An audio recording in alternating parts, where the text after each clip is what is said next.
Vamos a continuar con nuestra serie de mensajes en el profeta Isaías.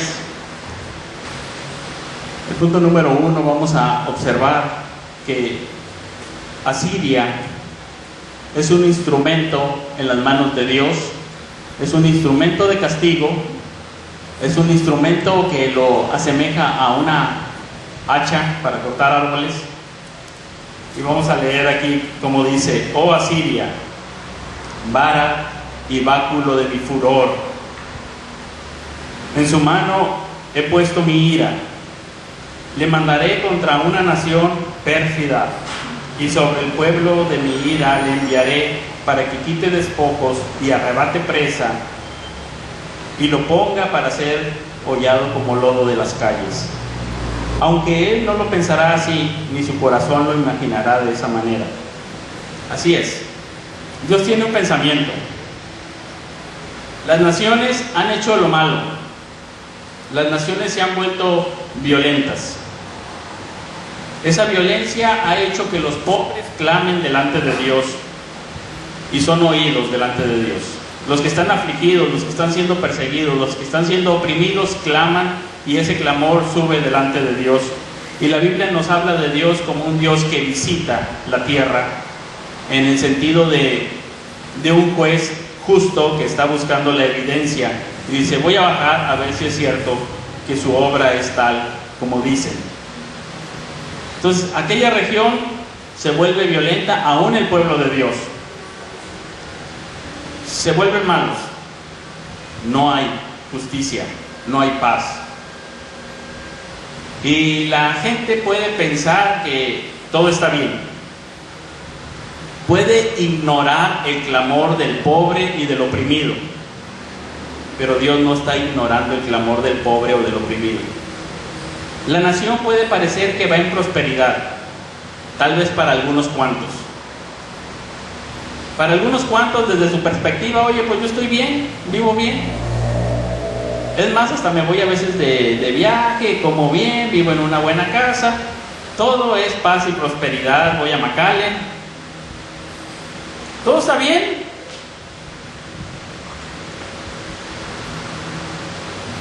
¿Cómo lo ven Dios? Ellos tenían tiempos así, donde parecía que todo estaba bien, pero Dios dice: voy a bajar a ver si esto es así como llega a mí el clamor. Y el clamor era grande en la tierra. Entonces Dios dice: tengo que castigar esta maldad, no puede seguir así. El hombre se ha hecho ciego al clamor del desvalido. El hombre cree que puede quedar impune, que los delitos en su nación pueden quedar impunes y que no hay quien meta mano. El hombre se puede imaginar que si es un gobernante, un legislador, alguien con fuero, puede hacer lo que quiera y nadie lo va a detener porque él es la ley, o él compra de la ley, o él manipula las leyes humanas y piensa que nadie se da cuenta. Pero esos oprimidos están clamando y el clamor llega delante de Dios y Dios desciende. Está hablando de que es justo cuando dice esto. Los visita y esa es su justicia, buscando la evidencia. Y entonces cuando llega esto al punto del colmo, Él sale a rescatar. Para muchos será castigo, pero ese mismo castigo para otros será salvación, para otros será justicia, para otros será la liberación. Entonces viene aquí Asiria y dice: Él va a ser mi instrumento para castigar a las naciones malvadas. Pero lo que sucede con Asiria es que él no va a pensar así en su corazón. Más adelante va a decir que Asiria va a ser como un hacha para cortar los árboles. ¿Se acuerdan que dijimos que el pueblo de Israel iba a ser cortado, pero le iban a dejar el tronco? Dice: Asiria es mi hacha. Pero esa hacha se va a creer mucho como si el hacha manejara al leñador. Es lo que va a decir. Esa hacha se va a ensoberbecer. Pero Dios es soberano, justo y fiel. Y Él decide cómo efectúa el castigo. Él decide si toma al pueblo de Asiria para hacer su hacha. ¿Por qué?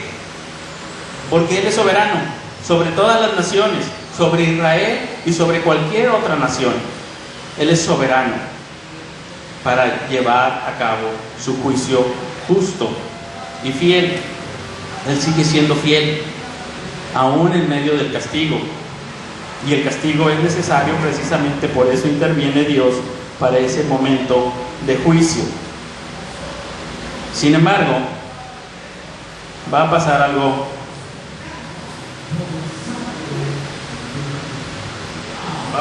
con el pueblo de Asiria. Vamos a continuar leyendo. Dice: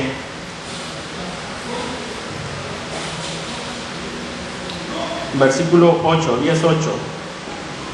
Porque Él dice: mis príncipes no son todos reyes, no es Calno como Carcamis, Amad como Arfad y Samaria como Damasco. Como halló mi mano los reinos de los ídolos, siendo sus imágenes más que las de Jerusalén y de Samaria, como hice a Samaria y a sus ídolos, ¿no haré también así a Jerusalén y a sus ídolos? Pero acontecerá que después que el Señor haya acabado toda su obra en el monte de Sión y en Jerusalén, castigará el fruto de la soberbia del corazón del rey de Asiria y la gloria de la altivez de sus ojos. Porque dijo: con el poder de mi mano lo he hecho, y con mi sabiduría, porque he sido prudente, quité los territorios de los pueblos y saqué sus tesoros, y derribé como valientes a los que estaban sentados. Y halló mi mano como nido las riquezas de los pueblos, y como se recogen los huevos abandonados, así me apoderé yo de toda la tierra, y no hubo quien moviese ala, ni abriese boca y granase. Vimos ahorita, vamos a la siguiente presentación. Vimos ahorita que el imperio asirio era muy grande, y conforme van avanzando, el imperio asirio se va convirtiendo cada vez en más soberbio. El rey de Asiria se empieza a creer cada vez más inteligente para la guerra, más sabio para gobernar. Cada vez se empieza a hacer más rico y cada vez se está haciendo más poderoso. Y va, y domina al siguiente, y domina al siguiente, y domina al siguiente, y empieza a ensoberbecerse cada vez más. Y esa soberbia le ciega al grado de decir: pues ya todos mis hijos, mis príncipes, ya cada quien le di su reino, es rey en cada territorio. Ya conquisté tantos que a cada hijo le di un reino propio. Y recogí las riquezas de todos como si fueran huevos abandonados en un nido. Nada más fui y los agarré y nadie dijo ni pío. Nadie opuso resistencia. Soy lo máximo. Soy lo máximo, y avanza y avanza y avanza. Y cuando va a llegar, en ese imperio, algunos en el mapa del imperio asirio le ponen un huequito en Jerusalén. Ponen todo así de un color y un hueco en Jerusalén, porque Jerusalén jamás la pudo tomar, aunque llegó ahí con todo su ejército. Aunque llegó con su ejército impresionante y dijo: ¿esta ciudad qué es? Si a otras más grandes ya las derroté, a otras con más dioses, estos nada más tienen un dios, a otros con más dioses ya los derroté. ¿Qué va a hacer de Jerusalén, esta ciudad tan pequeñita? Ríndanse. ¿Qué dice Ezequías? ¿Qué hago? No lo vemos en este capítulo, lo vamos a ver más adelante, pero va a ir Isaías a decirle: dice Dios que no le tengas miedo. No va a tomar Jerusalén, va a regresar a su tierra. Lo voy a tomar como se toma un toro con un garfio en su nariz, y me lo voy a llevar a su tierra, y no te va a hacer nada. Así como se toma a un toro feroz de los orificios de la nariz con un garfio. Se rinde y se va tras el garfio y dice: lo voy a regresar a su tierra. No le temas. No vemos ahorita la historia, pero regresó a su tierra, y ese rey, después de su tierra, entrando al templo de su Dios, fue asesinado por otros de sus hombres que lo sucedieron luego en el trono.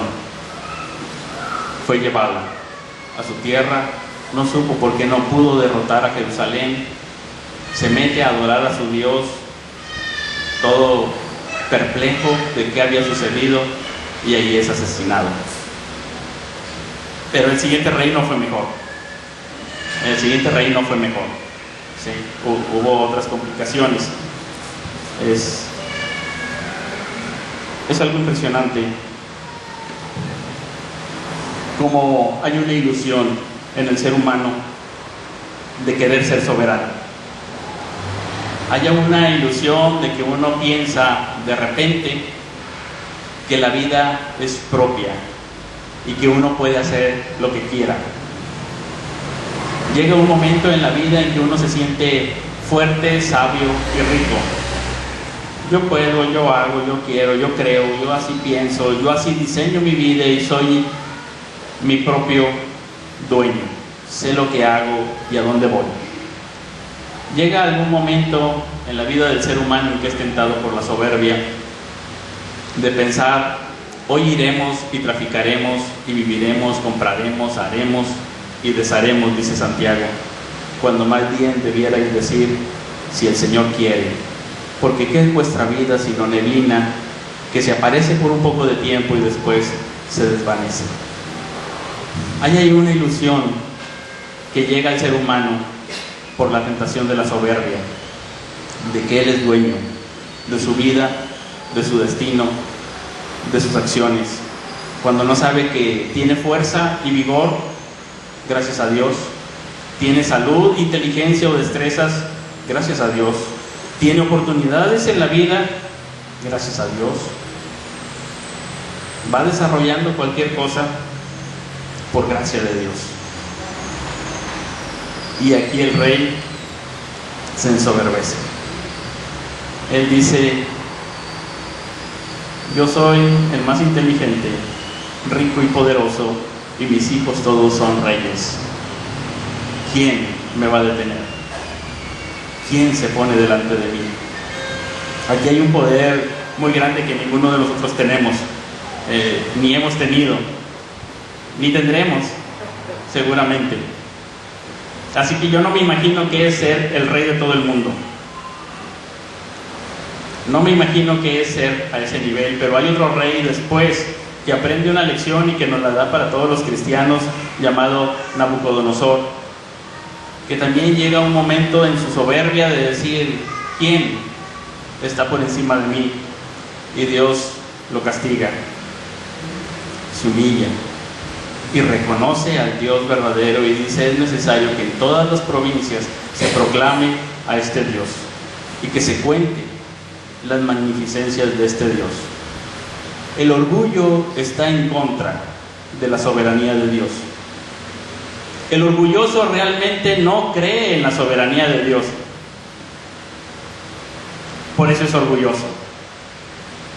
El orgulloso no puede exaltar ni adorar a Dios, porque el orgullo le lleva a tener toda su vida centrada en sí mismo.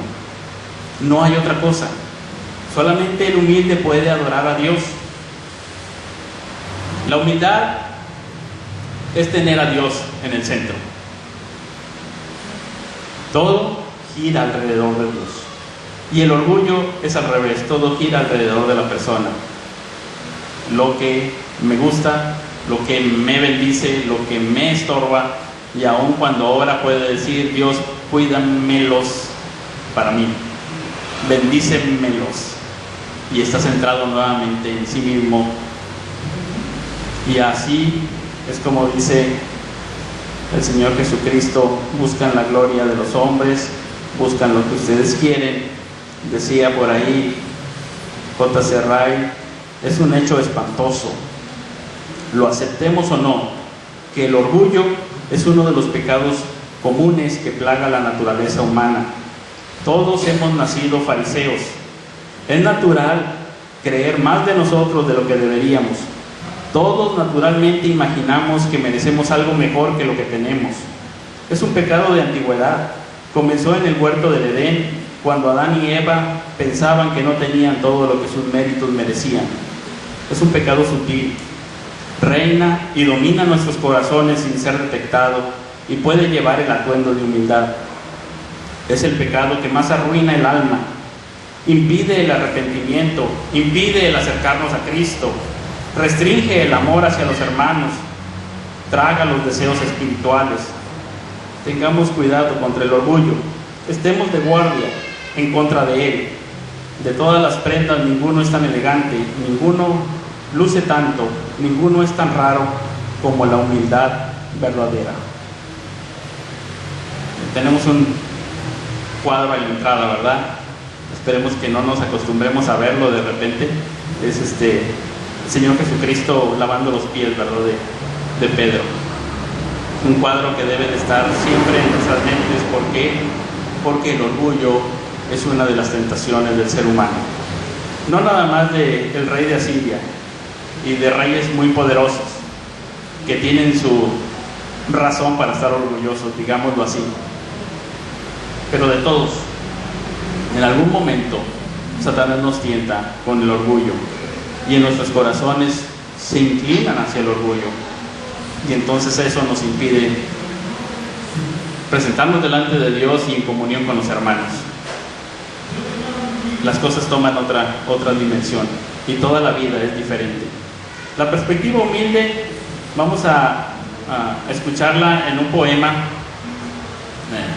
que a mí me gusta, de nuestra hermana Perla Astorga, y le pedí a nuestra hermana Cristina si nos lo puede recitar, por favor, aquí leer, y pongan mucha atención al pensamiento, cómo lo manifiesta. Se llama Mi Milagro, pero es un pensamiento totalmente en el temor de Dios, de humildad, centrado en Dios. Vamos a ver el énfasis, el sobreénfasis que nos está haciendo para que nosotros podamos verlo muy claramente.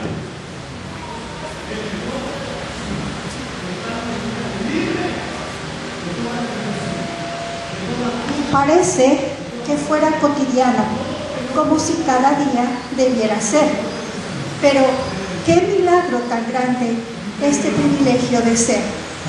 Hoy desperté en tu tiempo, disfruté tu amanecer, escuché cantar tus aves, de tu mañana gocé.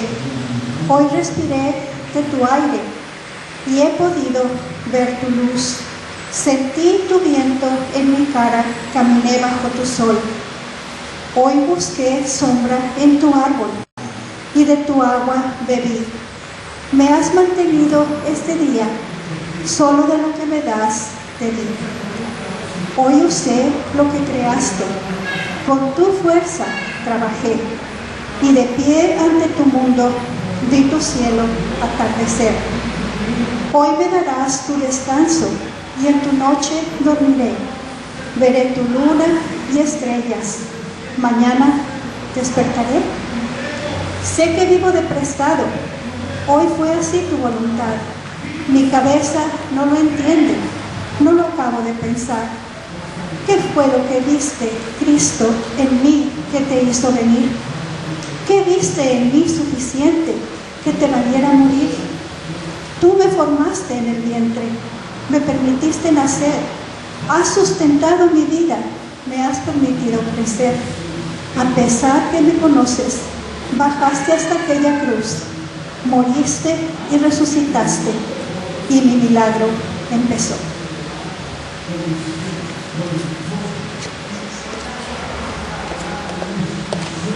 Muchas gracias. Tenemos ahí una perspectiva diferente de la vida.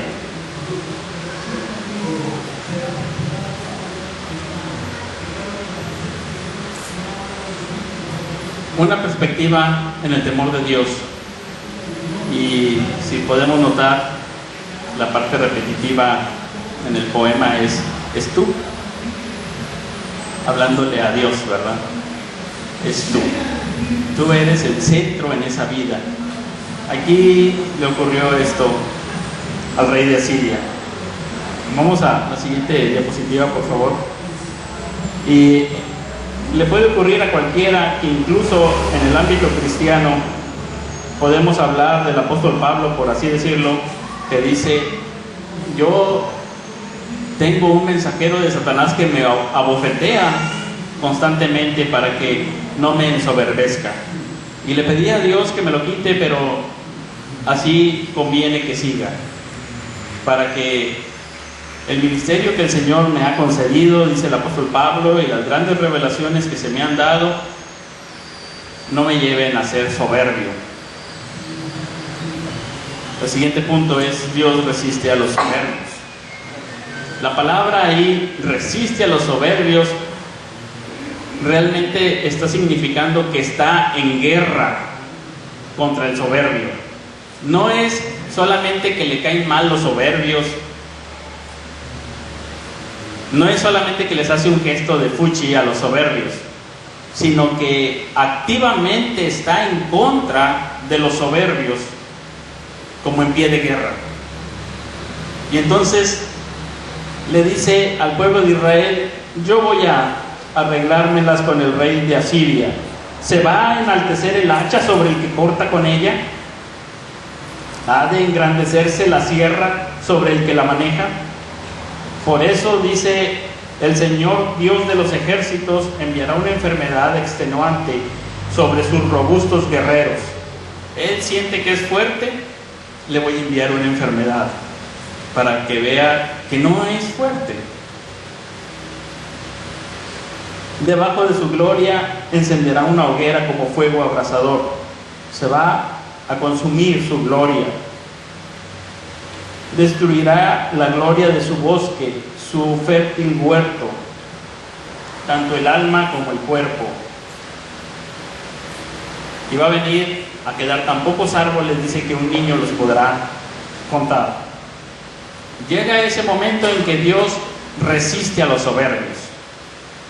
El soberbio quiere el lugar de Dios como soberano, y Dios dice: yo soy el soberano. O nada más hay de dos: o eres tú o soy yo. No hay más. El apóstol Pedro luego lo va a recordar, ¿verdad? Más adelante en el contexto de la iglesia, como lo recordarán Santiago y como lo recordarán todos los apóstoles en contra de la soberbia. Dios resiste a los soberbios. El Señor Jesucristo dijo: aprendan de mí que soy humilde de corazón. Totalmente contrario. Si alguien puede ser importante, pues es Él. Si hay alguien digno, es Él. Y menospreció la gloria, haciéndose obediente hasta la muerte como un ser humano y muriendo en una muerte de cruz. Y dice: hagan ustedes ese mismo sentir que hubo en Cristo Jesús, y consideren a los demás como superiores a ustedes mismos, y sirvan de manera humilde. Si alguien es digno de toda la gloria y alabanza, es precisamente Él. Y le dice al soberbio: no va a haber más para ti.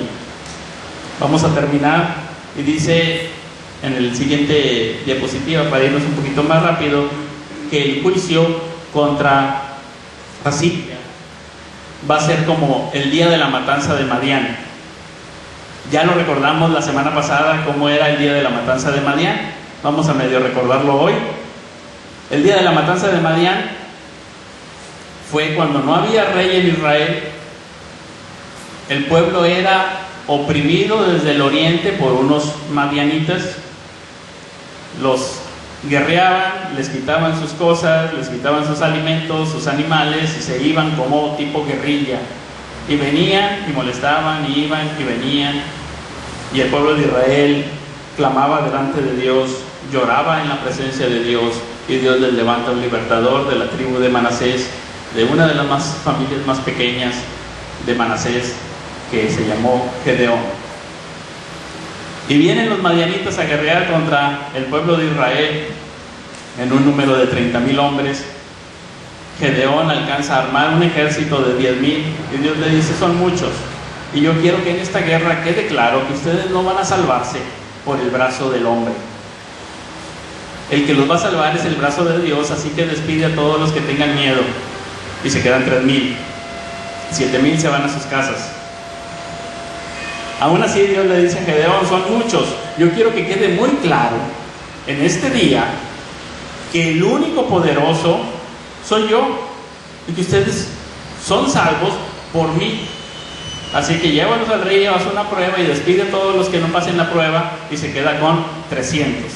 Y ahora sí le dice Dios, estos son 300 contra 30,000, rodéenlos, háganle esto y ponen sus cántaros con un fuego dentro, con un cuerno, tocan el cuerno, quiebran el cántaro, se ilumina el campamento, se matan entre ellos, los persiguen. Y en ese día, ¿qué quedó claro? ¿Qué es lo que quedó bien claro en ese día? Que Dios es el rey, Él es el soberano y no hay nadie más. Y Dios dice, yo voy a castigar a Asiria y cuando lo haga va a ser como el día de Madián. Va a quedar muy claro que lo hice yo, que yo soy el rey soberano y de nadie más es la gloria. Y eso que será ahí un castigo para ellos, para ustedes va a ser una liberación. En el 10:20 dice, sucederá en aquel día que el remanente de Israel y los de la casa de Jacob que hayan escapado no volverán a apoyarse más en el que los hirió, sino que en verdad se apoyarán en el Señor, el Santo de Israel. Un remanente volverá, el remanente de Jacob, al Dios poderoso. Pues aunque tu pueblo Israel sea como la arena del mar, solo un remanente de él volverá, etcétera. Va hablando palabras de liberación y de que va a haber un remanente que vuelva, porque también ellos estaban siendo castigados y todos fueron conquistados, todas sus ciudades menos Jerusalén. Solamente fue un remanente realmente lo que quedó, no fueron muchos. Pero ¿qué queda claro? Que Dios es justo y Dios es santo, y que Dios resiste a los soberbios, y que la salvación viene de Dios y de nadie más. El hombre no puede realizar esta salvación. Ahora nosotros no tenemos un enemigo como Asiria, ni estamos con ejércitos como en ese tiempo, pero aún así el apóstol Pablo en Romanos toma todas estas frases para citarlas y decir que el remanente es salvo por gracia, que la salvación es de Dios, que no es por poder humano, que el evangelio es el que es poder de Dios para salvación, y que el hombre es salvado solamente por la gracia y misericordia de Dios. Decía Jeremías, por la misericordia del Señor no hemos sido consumidos. Quedó un remanente, y para uno fue el castigo de su soberbia y para otro fue la liberación y la salvación por gracia. Al mismo tiempo, bondad y severidad de Dios, nos dice el apóstol Pablo. La severidad para aquellos que fueron castigados y la bondad para aquellos que fueron salvados. Ahí está nuestro Dios. Oh, sabiduría de Dios. ¿Quién le enseñó y quién le dijo cómo hacer las cosas? ¿Quién le dijo cómo gobernar todos estos asuntos de política internacional? Él. Él sabe y ve hasta los corazones y oye el clamor y ve lo que está sucediendo, y Él es justo y Él soberanamente en su tiempo actúa, y ahí está actuando. Y nos dice el capítulo 11, vamos a leer aquí, bueno, les voy a leer en la versión de las Américas, del versículo 1, y brotará un retoño del tronco de Isaí. Vamos a ver la siguiente diapositiva, por favor. Esta es otra alusión al Señor Jesucristo, para que las vayamos anotando de todas las que hemos visto. El retoño del tronco de Isaí. Ya vino Asiria como hacha, movida por Dios a cortar, pero de ese tronquito viene un retoño, y ese retoño nos dice es del tronco de Isaí, para hablar del hijo de David, y un vástago de sus raíces dará fruto, y reposará sobre él el Espíritu del Señor, Espíritu de sabiduría y de inteligencia, Espíritu de consejo y de poder, Espíritu de conocimiento y del temor del Señor. Ahora, este va a ser un gobernante que viene del linaje de David y que trae sabiduría, inteligencia, consejo, poder, conocimiento, pero trae también temor del Señor. Aquí vamos a unir esta frase, temor del Señor, con humildad. La vida de la persona humilde es en el temor del Señor, centrado en el Señor. Y aquí es donde tenemos un rey sabio, inteligente, poderoso y humilde. Yo sé que humanamente podemos decir, de esos no hay. Una vez que alguien llega al poder, dice, no, ese se corrompe, no va a poder ser humilde. Bueno, aquí hay alguien que sí, que es humilde, se deleitará en el temor del Señor. No nada más dice temor del Señor, sino que ahora es su deleite, una delicia, no buscar la gloria suya, sino la gloria del Señor, como dijo el Señor Jesucristo. A eso vengo.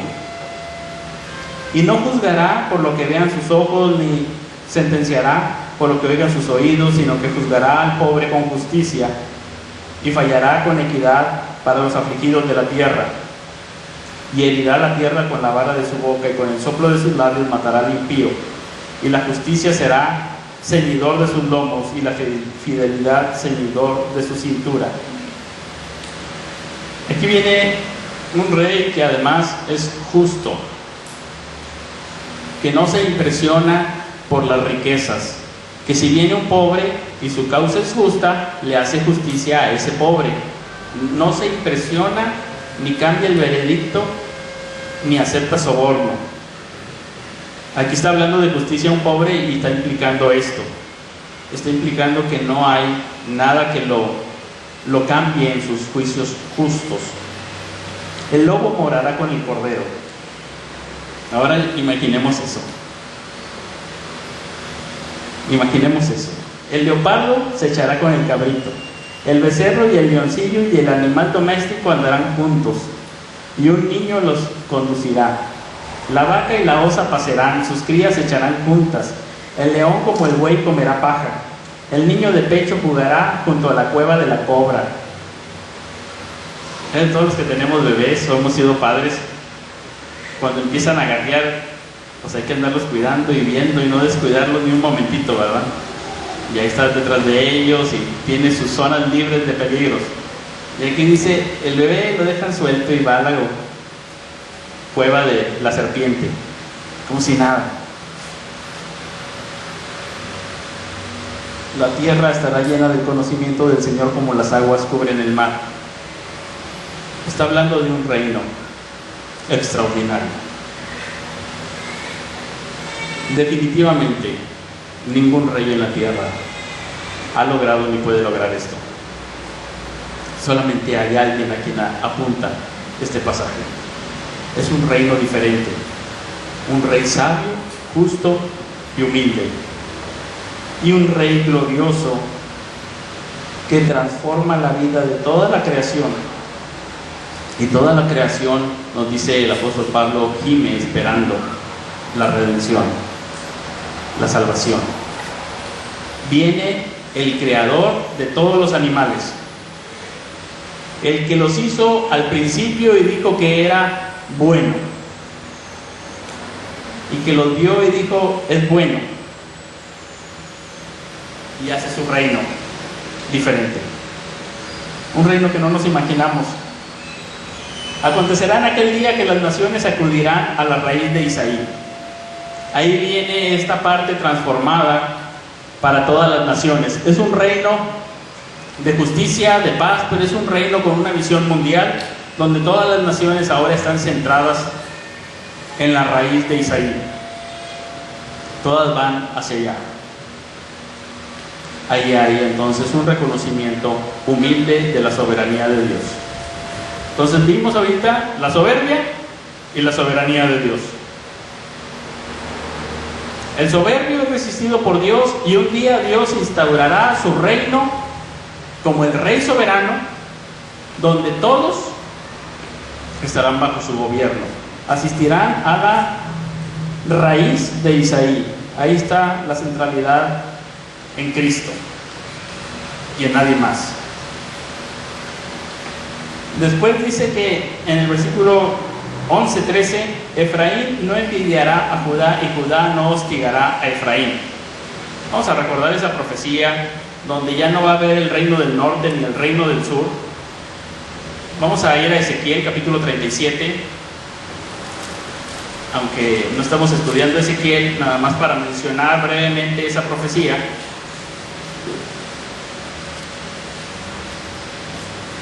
Versículo 15 en delante.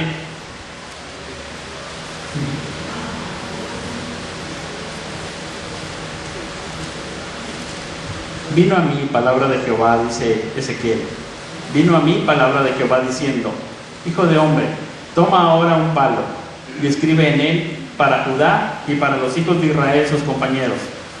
Toma después otro palo y escribe en él para José, palo de Efraín, y para la casa de Israel sus compañeros. Júntalos luego el uno con el otro, para que sean uno solo, y serán uno solo en tu mano. Ahí está la señal que le da Dios a Ezequiel.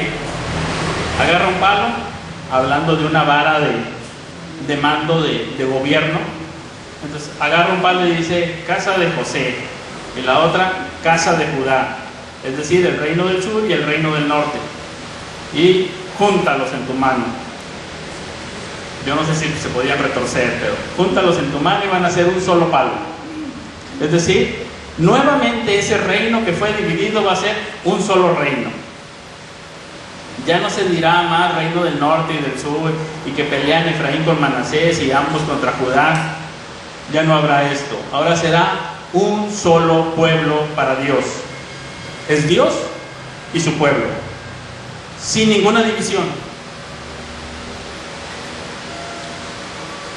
El Señor Jesucristo no hizo una vara y puso ahí nombres, pero sí oró diciendo que sean uno. Y el apóstol Pablo nos revela diciendo que de ambos pueblos hizo uno por la sangre de Cristo. Y ya no nada más del reino del norte y del sur, sino de todas las naciones, un solo pueblo. Y a Tito le dice que él deseaba un solo pueblo que fuera celoso de buenas obras. Un pueblo para Dios, uno solo en su mano, por la sangre de Cristo. En el reino de Cristo, por la obra del Espíritu Santo y la sangre de Jesucristo, hay ahora un solo pueblo para Dios, no más. Dice ahí: ya no hay ricos ni pobres, hombres y mujeres, y judíos y gentiles, sino que todos son uno, y Él salvará por la fe, dice el apóstol, por la fe de Cristo a los de la circuncisión, y por la fe de Cristo a los de la incircuncisión, a todos, porque Dios es uno, y Él hará solamente un solo pueblo, no habrá más. Y lo vemos en el Apocalipsis, que de todas las naciones, lenguas, tribus, de todas las familias de la tierra, todos adorando como un solo pueblo al Señor. ¿Quién va a ser ese reino? ¿Quién puede hacer un reino así? ¿El rey de Asiria podía? ¿Hoy en día alguien puede? ¿Aún el llamado anticristo podrá hacer algo así? ¿Quién realmente puede hacer un solo pueblo? Ya sin diferencias, sin alianzas humanas, sino con una transformación del corazón. ¿Quién puede hacer un solo pueblo para Dios? Esa es la raíz de Isaí, Cristo. Cristo hará un solo pueblo para Dios. Finalmente termina esta sección con una canción. En el capítulo 12 nos dice: y en aquel día dirás, te doy gracias, oh Señor, porque aunque estabas airado conmigo, se ha apartado tu ira y me has consolado.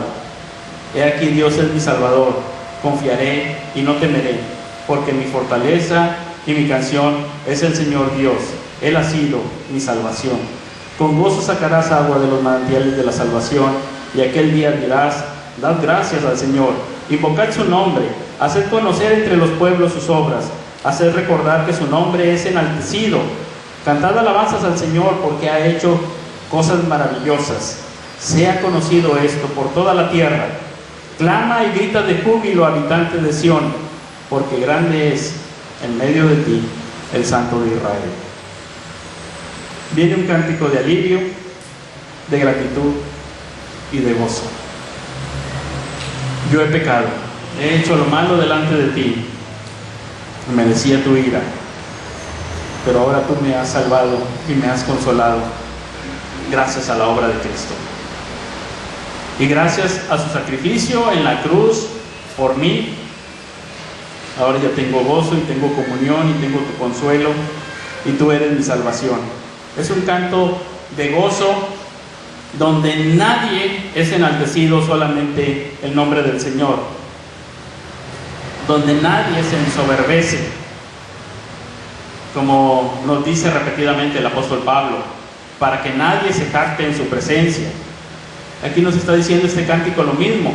En aquel día nadie va a ser enaltecido, solamente tú. No hay otro a quien dar la gloria por la salvación del ser humano. Hermanos, si hoy creemos y estamos firmes en la fe, es gracias a Él.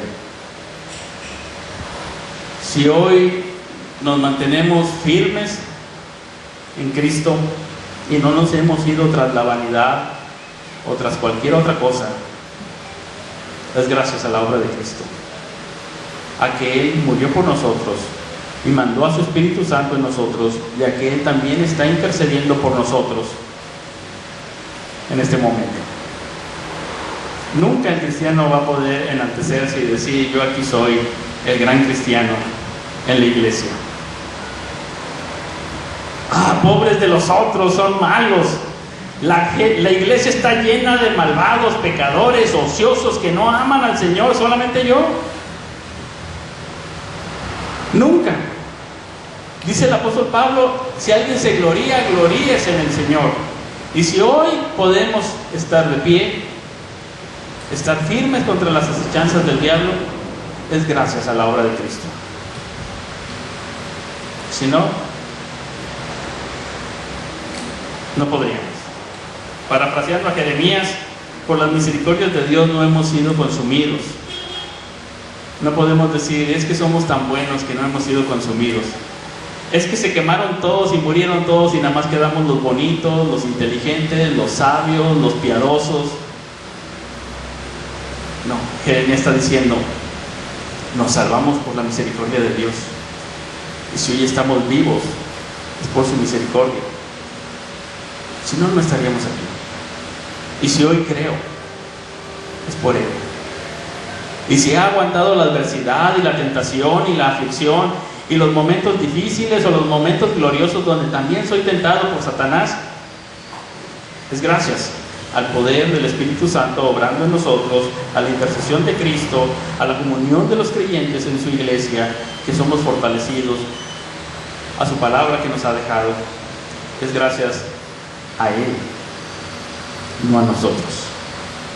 Uno nunca puede enorgullecerse, y al hacerlo seríamos como el rey de Siria, ingenuos, creyendo que somos soberanos. Y finalmente, antes de la caída viene la soberbia, dice Proverbios. Tenemos que saber que en el momento en que nosotros nos ensoberbecemos, en que creemos algo más de nosotros, que pensamos algo más de nosotros, en ese momento estamos llamando a Dios a que se ponga en pie de batalla contra nosotros,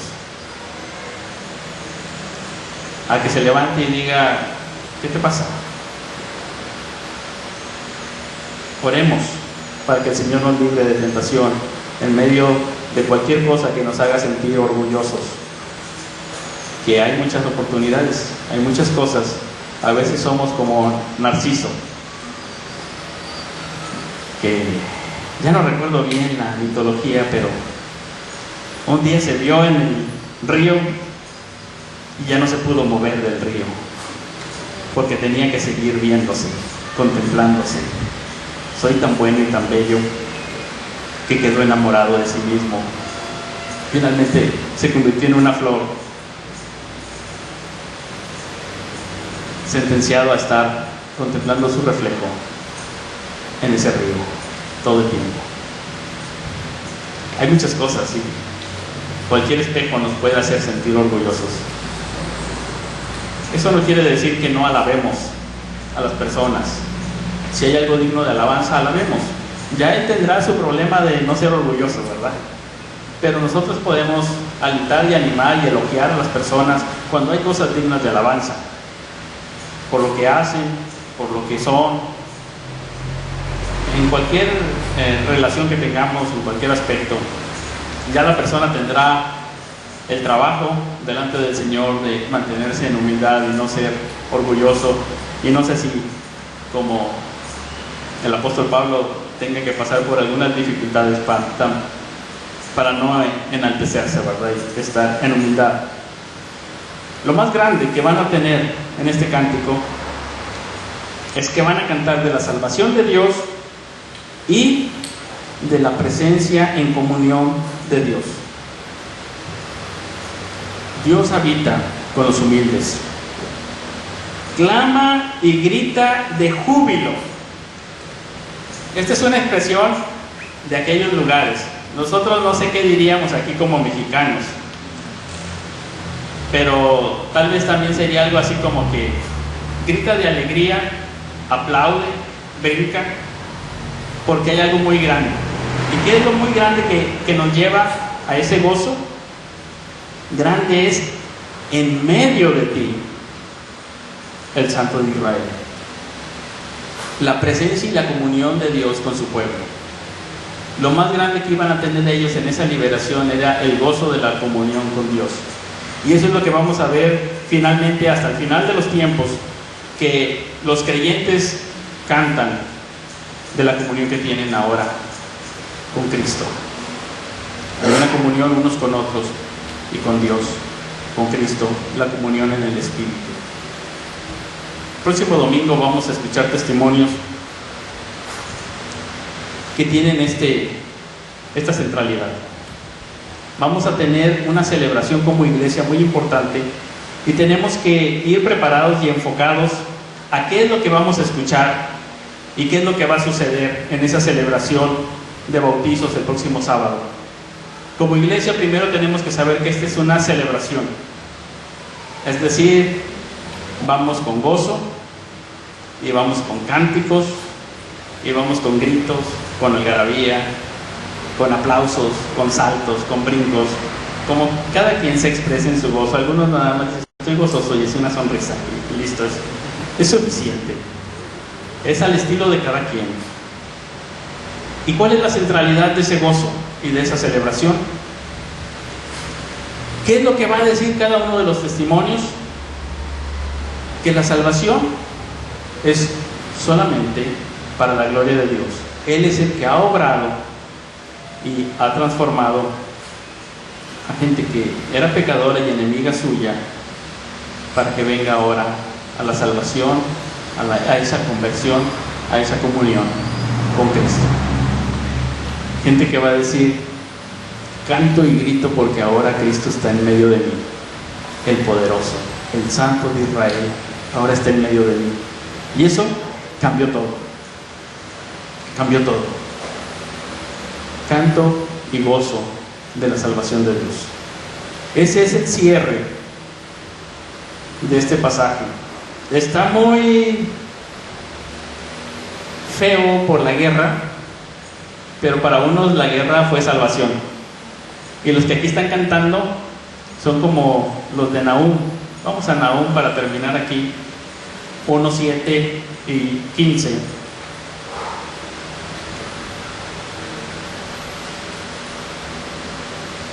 Nada más para concluir y ver la perspectiva, en ese entonces fue de guerra.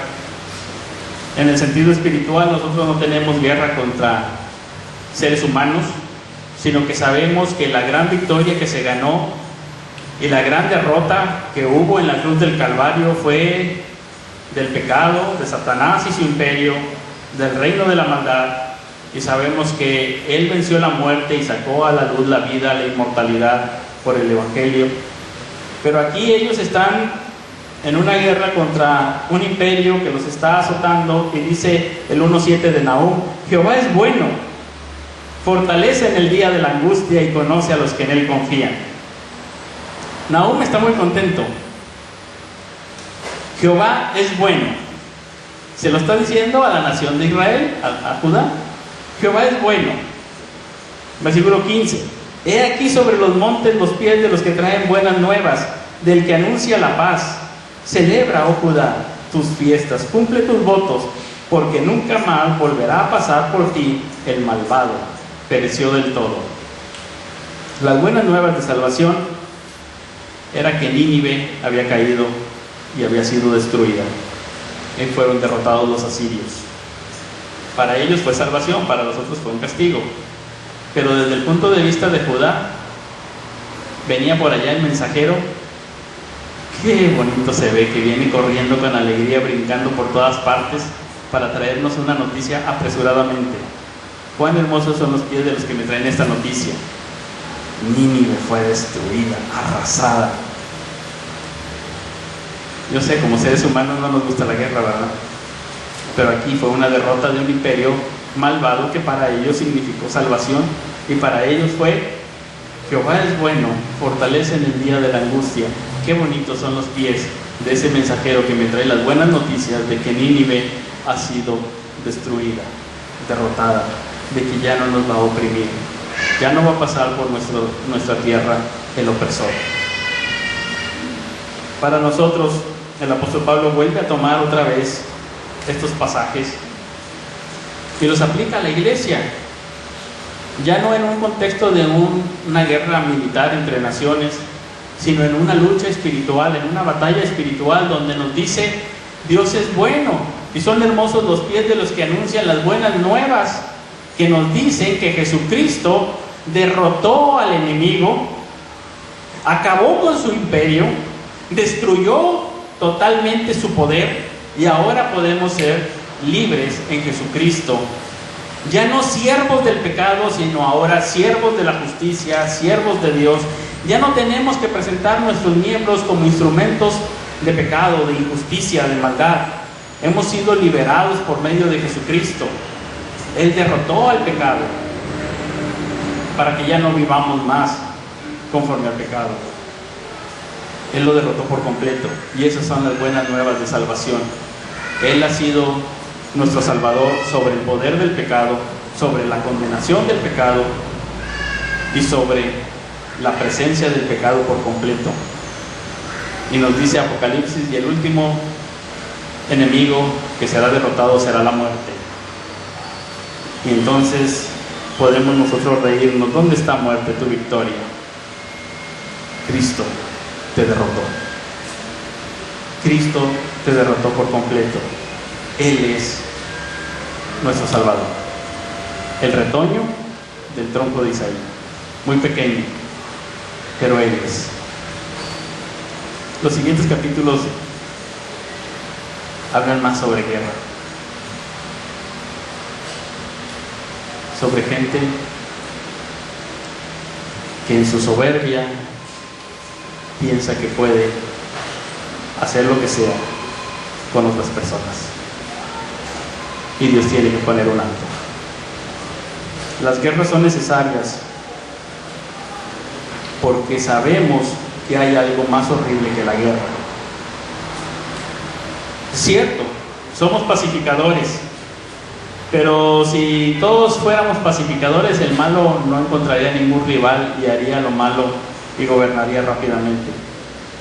Llega un momento en que los pacificadores entran en una guerra porque saben que está en juego algo más valioso que la paz en ese momento. Y son situaciones muy difíciles sigamos orando que en México no ocurra otra vez alguna guerra, que no entremos en esos conflictos, y oremos por las naciones que se encuentran en guerra, que están en conflictos bélicos, que están en situaciones difíciles para todos, que no son sencillas. Hay guerras y ha sido una constante en la vida de toda la población del planeta, ha sido constante por un lado y por otro. Oremos por los hermanos que están predicando en lugares conflictivos en guerra. Oremos por aquellos que están sufriendo persecución, que están en esos momentos donde cuando termine el perseguidor, ellos van a decir: Dios es bueno, qué bonitos son los pies de los que nos anuncian la paz. Oremos por los que están ahorita sufriendo en alguna guerra, y oremos por nuestra nación, que vivamos así, quieta y reposadamente, y que atendamos las cosas que se tienen que atender en nuestras comunidades antes de que venga cualquier otra cosa de guerra o llegue el clamor delante de Dios y Dios diga: bajaré a visitarlos. ¿Por qué no han hecho justicia? ¿Por qué han llenado su corazón de soberbia, pensando: el Altísimo no oye, no ve, no juzga? Oremos que el Señor nos libre de todo esto. Oremos por nuestras autoridades que están en responsabilidades que les pueden llevar a veces a soberbia. Oremos por ellos en los diferentes ámbitos de nuestros gobiernos. Oremos por ellos, que no se ensoberbezcan, y que podamos también nosotros seguir compartiendo el Evangelio. Y oremos también por todas las iglesias y todos los pastores, para que no venga tampoco esa soberbia y que esté contaminando a su iglesia, que no haya siempre esa tentación de soberbia de la que nos habla el apóstol. Y oremos por cada uno de nosotros, y Dios nos guarde de caer en ese momento en que podamos decir: yo puedo hacer esto y no necesito a Dios, yo puedo, yo me muevo, yo soy el amo de mi destino. Sino que podamos en todo dar gloria a Dios, humildemente, un servicio humilde, una oración humilde, desinteresada por otros, palabras, comportamiento. Vestámonos de humildad y desechemos la ropa de soberbia. Seamos humildes unos para con otros, como nuestro Señor nos ha enseñado, y que así nosotros podamos decir que el reino de Dios no es comida ni bebida, sino justicia, paz, como lo vimos ahorita. El reino de nuestro Señor, que decía, es un reino de justicia y de paz y gozo en el Espíritu Santo. Vamos a orar. Dios, gracias te damos por tu palabra. Ayúdanos, Señor, a guardar en nuestro corazón, que, Señor, tú nos guardes de la soberbia. Queremos, Señor, andar en humildad delante de ti, reconocerte como el soberano sobre nuestras vidas y sobre todo en lo que andamos. Ayúdanos, Señor, en esta semana, que todo, Señor, lo pongamos delante de ti en oración humilde. Que en cualquier cosa que sirvamos, tú seas glorificado. Señor, que podamos en todo agradecerte por tu provisión, por tu fuerza, por tu día, por las oportunidades que tú presentes, por las cosas que tú tengas a bien traer en nuestras vidas.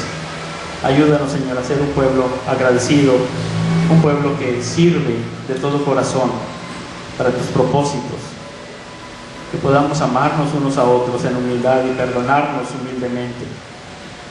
Dios, ayúdanos, Señor, a gozarnos y disfrutar de tu comunión y unos con otros. Gracias, Dios, te damos por tu salvación. Gracias porque tú eres el Rey justo, bueno y soberano. Tú eres el Dios fiel. Te pedimos por aquellas personas que están ahorita en lugares donde hay conflictos de guerras. Señor, guárdales, fortaléceles y tráeles un pronto alivio. Señor, que puedan ser cumplidos tus propósitos y ellos puedan refugiarse en ti. Te pedimos, Señor, por cada una de estas naciones y por los misioneros también que están por ahí proclamando tu evangelio. Guárdales y permíteles, Señor, seguir llevando tu palabra, que sea luz en medio de la oscuridad. Y Dios, te pedimos por nuestra nación, nuestro gobierno mexicano, por todas las cosas y reformas y demás problemas que se presentan. Señor, te pedimos para que podamos vivir en esta nación quieta y reposadamente, que el Señor pueda hacerse justicia al agraviado, que pueda cuidarse del pobre, del huérfano, de la viuda. Dios, te pedimos por esta nación que tú nos ayudes como iglesia a impactar también con nuestras vidas, con tu evangelio. Señor, ayúdanos para que podamos ser una iglesia que trabaja por el progreso del evangelio, que hagamos nuestra la causa del evangelio y podamos seguir adelante sabiendo que la gente necesita escuchar tu palabra, tu evangelio de salvación. En Jesucristo nosotros somos reconciliados, perdonados. Que en Él, Señor, tú perdonas nuestros pecados. Dios, gracias. Muchas gracias por tu bondad. En el nombre de Jesucristo. Amén.